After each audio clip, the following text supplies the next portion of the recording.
Aloha, welcome to A Course in Miracles, Workbook for Students. We're on Lesson 65.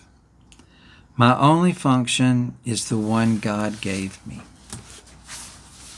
And we've been talking about, since the review, that we are the light of the world and that forgiveness is our function as the light of the world. And that the light of the world brings peace to every mind through my forgiveness. So let me not forget my function, which is forgiveness. And today the lesson says my only function is the one God has given me. Now, the ego has created the world to try to cover up our function and to distract us from it and to give us all kinds of other functions.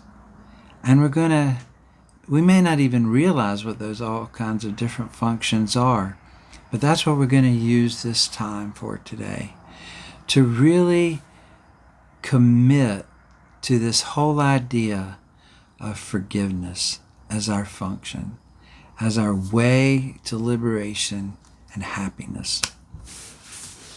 So, let's read it. The idea for today reaffirms your commitment to salvation.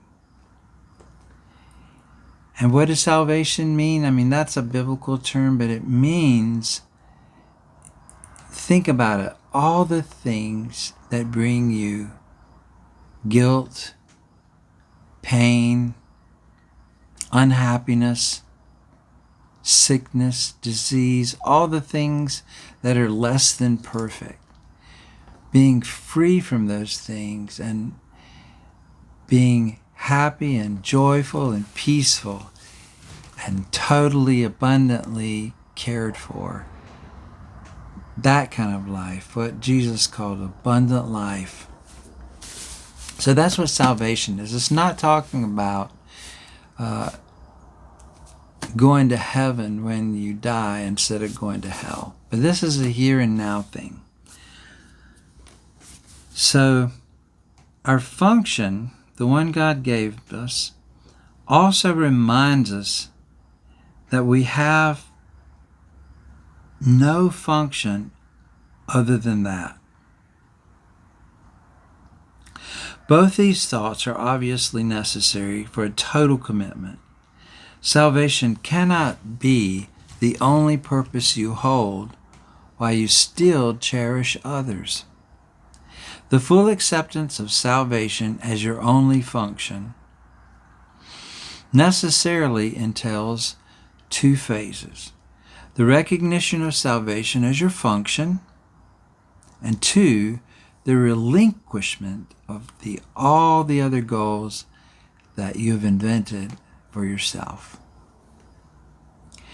This is the only way in which you can take your rightful place among the saviors of the world. And remember, the world is inside your mind.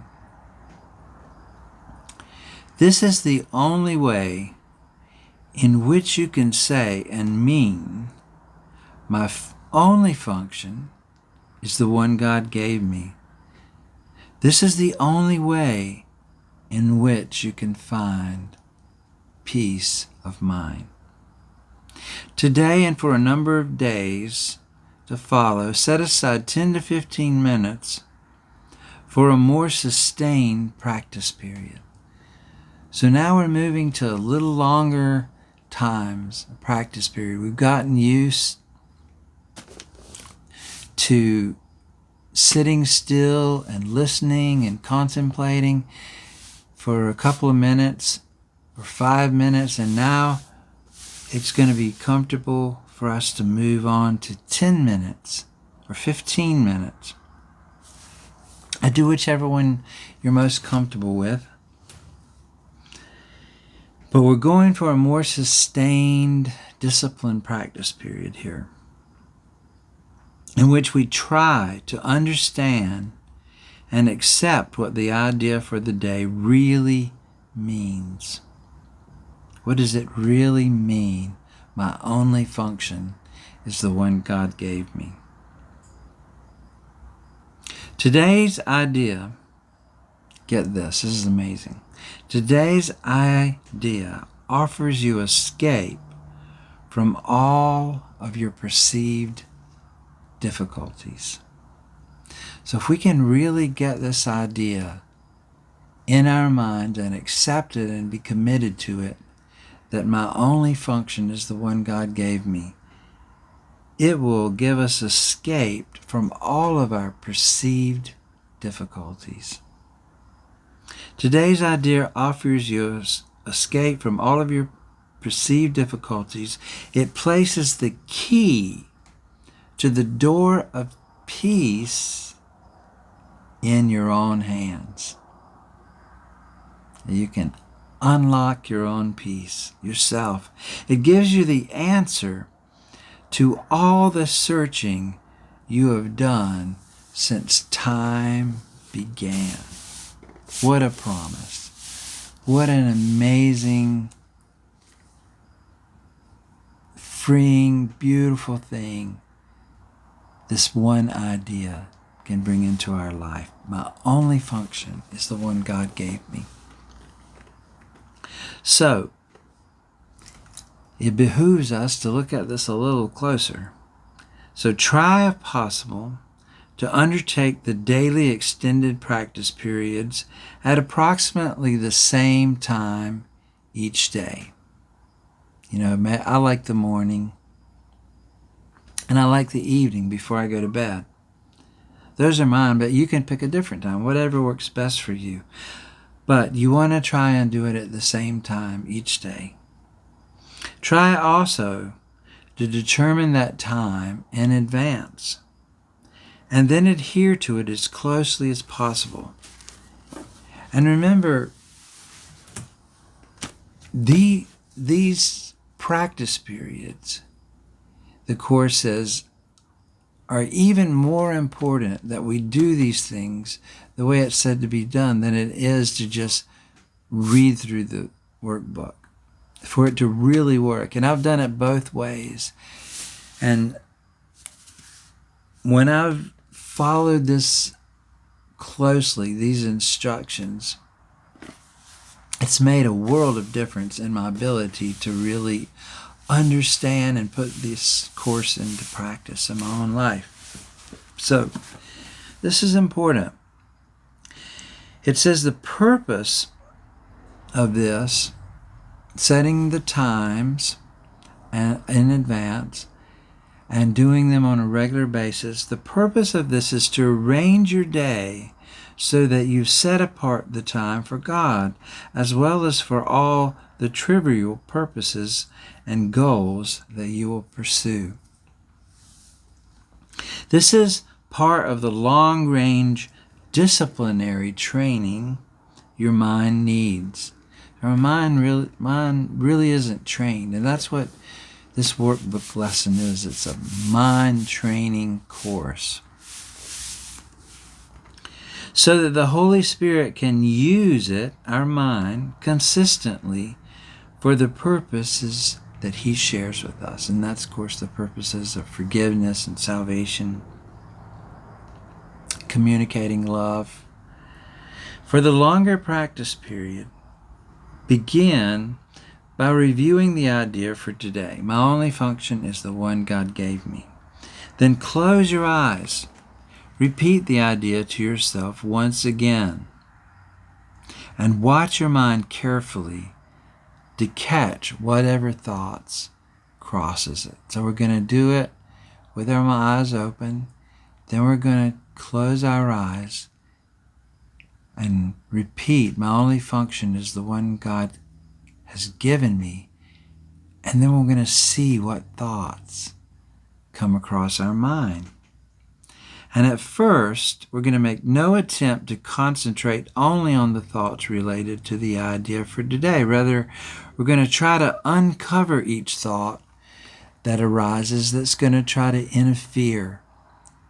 And I guarantee the ego is going to put some interfering thoughts there. So we're just going to watch them. And when they show themselves, we're going to know each one as it comes with as little involvement or concern as possible. We're not really going to attach feelings or emotions or guilt to these thoughts. We're just going to watch them like we're watching train cars go by or watching the clouds float by. And then we're going to dismiss each one by telling ourselves, this thought reflects a goal that is preventing me from accepting my own function, my only function. So that's how we're going to discover what are the other goals that we've set that we don't even realize. Some of them are subconscious, but they're going to come up, hopefully, in this practice time, and then we're just going to dismiss them. We're going to become aware of them. If we're not aware of them, we can't let go of them.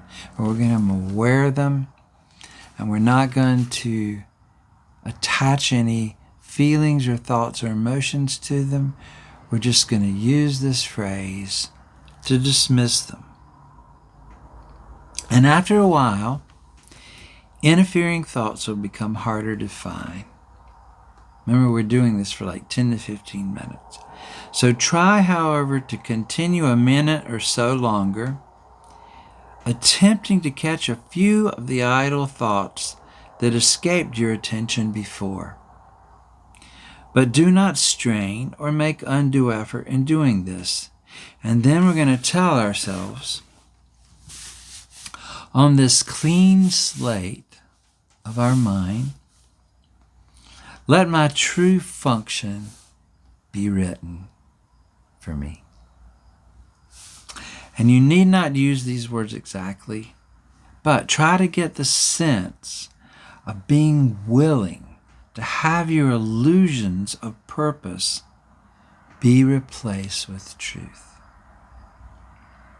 And finally, repeat the idea for today once more. My only function is the one God gave me, and devote the rest of the practice period to trying to focus on its importance to you.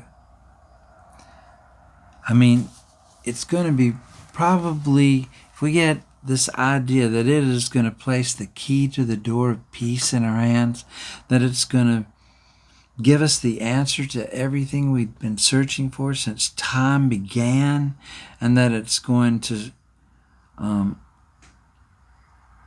be the escape from all our perceived difficulties. Let that importance come into your awareness during this time. And so repeat the idea today once more and devote the rest of the practice period to try to focus on its importance to you, the relief its acceptance will bring you by resolving your conflicts once and for all, and the extent to which you really want salvation in spite of your own foolish ideas to the contrary. So, Jesus or the Holy Spirit here realizes that we're going to have ideas to the contrary. We're going to, as crazy as it may seem, we're going to not want to be saved. So those ideas are going to come up because the ego does not want us to be saved, because that means it's no longer in charge. It's going to be its end. And so it's going to do everything it can, consciously or subconsciously, to try and prevent us from doing these exercises. But we realize that these thoughts of the ego are there, and so we're not going to give in to them or be caught off guard. And we're not going to even try to use our own strength, but we're just going to let the strength of our true self, the Christ within us, be the strength that's going to bring us through and guide us. So in the shorter practice periods, which should be undertaken at least once an hour, use this form in applying today's idea. My only function is the one God gave me, and I want no other, and I have no other. So that's the form we're going to use hourly. Sometimes close your eyes as you practice this, and sometimes keep them open and look about you. Because remember, it's the same. What we see with our eyes is just a projection or a reflection of that which is within our mind. So our thoughts are projected outward. So when we're looking outside with our eyes open, we're looking at our thoughts. When we close our eyes and look inside, we're looking at our thoughts too. And that's why the Course is having us do this, to see they're the same. So, it is what you see now that will be totally changed when you accept today's idea completely. Today's idea that my only function of forgiveness is the one that God has given me. So I hope you have a good experience with the lesson today. And I hope that you begin to see this change that it's talking about, inside and outside. I hope you're already seeing that. But if not, don't be discouraged. You will. We're all at different places. And the Course, if you've gotten this far in the Course, you can be pretty sure that it's for you. Because most people by now have put it off to another time. So, anyway, have a great day, and I will see you everywhere. And I will see you tomorrow.